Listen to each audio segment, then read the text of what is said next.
ሚስቴ የሰረቀች ጊዜ ትቆርጣታለሽ? ያሲን ልጅ የሰረቀች ጊዜ ትቆርጣታለሽ? ሼክ በድር ወዳጆቻችሁ ሚስቶቻችሁን ልጆቻችሁን ተዋቸው። ወዳጆቻችሁ በመንገድ ያወቃችሁት የሁለት የሶስት ቀን ትውውቅ ያላችሁ ስታዩት ፊቱን የወደዳችሁለትን ሰው እንኳን ያጠፋ የመሰላችሁ ጊዜና ከበብ አድርጋችሁ በመታሹበት ዓለም ውስጥ እውነትን በሐሰት ቃና አዳፍነን መልካም ስምና ማንነት ሰተን በመኖርበት ማንነት ውስጥ የአላህ መልእክተኛ ሰለላሁ ዐለይሂ ወሰለም መጥተው ባይናገሩ ኖሮ ለው ሰሪቀት ፋጢመቱ ቢንቱ ሙሐመድ ለቀጠዕቱ የደሃ ባይሉ ኖሮ ፍትህ እንጃ ሜዳ ነበረች። የሌሎች እምነት ተከታዮች ጋራ የሚኖር የፍትህ መስተጋብርን في بيت عبد الله بن جدعان ባያሳዩን ኖሮ የአላህ መልእክተኛ ሰለላሁ ዐለይሂ ወሰለም በሰዎች መካከል ፍትህን ለመኖር የምናደርገው ጉዞ የጠበበ ነበር።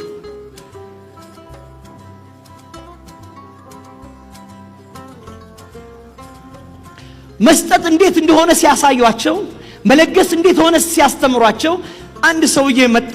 ከመጣ በኋላ ሲያይ በተራሮች መካከል የተሰበሰቡ ብዙ ፍየሎችና በጎችን አየ።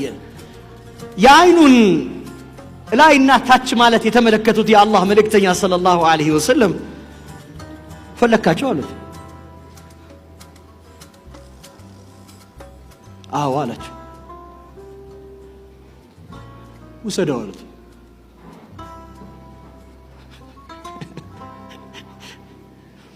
አንዳንድ ጊዜ እንዲህ አድርጎ ሰጠ የሚባል ግለሰብ ብትሰሙ በታሪክ ውስጥ የተፈበረከ ሐሰት ነው ብላችሁ ለመናገር ትበይኑ ነበር።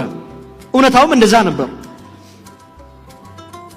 ይሄ ሰው በተራሮቹ መካከል ያሉትን ፍየልና በጎች ወሰደና እየሄደ ይዞራል። የሚዞረው እኮ ተመለስ እንዳይባል ነው።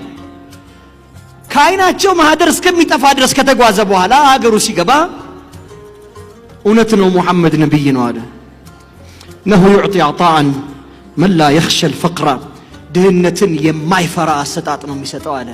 ይህንን ምሳሌ ባያገኙ ኖሮ የአላህ መልእክተኛ ሰለላሁ ዐለይሂ ወሰለም ባልደረቦች መካከል አንድ እንግዳ መጥቶባቸው ሲያበቃ ይህንን እንግዳይን ማነው ዛሬ የሚያስተናግድልኝ ባሉበት ሌሊት ውስጥ ያንን እንግዳ እኔ አስተናግዳለሁ ብሎ የወሰደው ባልደረባቸው ወስዶ ቤቱ ሲመጣ ያገኘው የአንድ ሰው ምግብ በሆነበት ዕለት አይ ብሎ ይመለስ ነበር። ተመለሰ። እኔ አንድ ምግብ የአንድ ሰው ምግብ ነው ያለኝና እባኮት የአላህ መልእክተኛ ሌላ እንግዳ የሚያሳድር ሰው ፈልጉ ብሎ አልተመለሰም። ያየው የአላህ መልእክተኛን እውነተኛ ምሳሌነት ነበረ። በተራሮቹ መካከል